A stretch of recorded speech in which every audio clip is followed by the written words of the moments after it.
Penyidik Direktorat Tindak Pidana Ekonomi Khusus Badan Reserse Kriminal Polri menetapkan pemilik Koperasi Indosuria Henry Surya sebagai tersangka.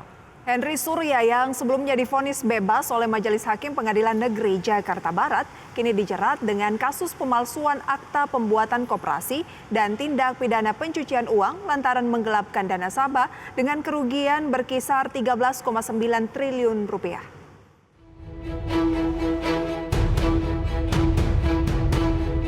Usai dinyatakan bebas oleh Pengadilan Negeri Jakarta Barat, pemilik Koperasi Indosuria Henry Surya kini kembali dijadikan tersangka dan ditahan ulang oleh penyidik Bareskrim Polri. Penangkapan ini terkait kasus dugaan pemalsuan akta pembuatan koperasi dan dugaan tindak pidana pencucian uang.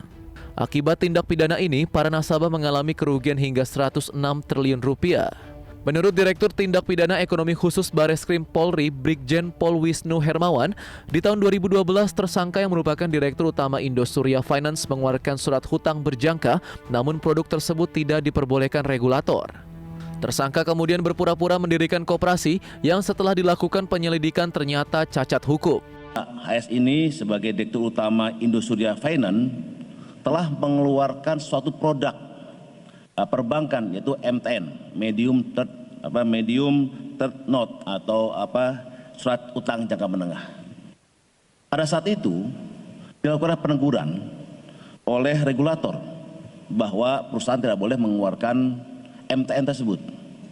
Untuk itu, saudara HS ini dengan niat jahatnya melakukan pembuatan yang seolah-olah membuat koperasi, koperasi Indosuria.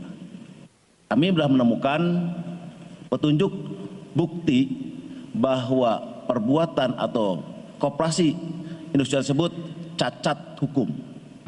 Sementara salah satu korban yang ikut hadir dalam jumpa pers di Bareskrim Polri mengatakan akibat ulah tersangka banyak nasabah yang sakit bahkan hingga meninggal dunia.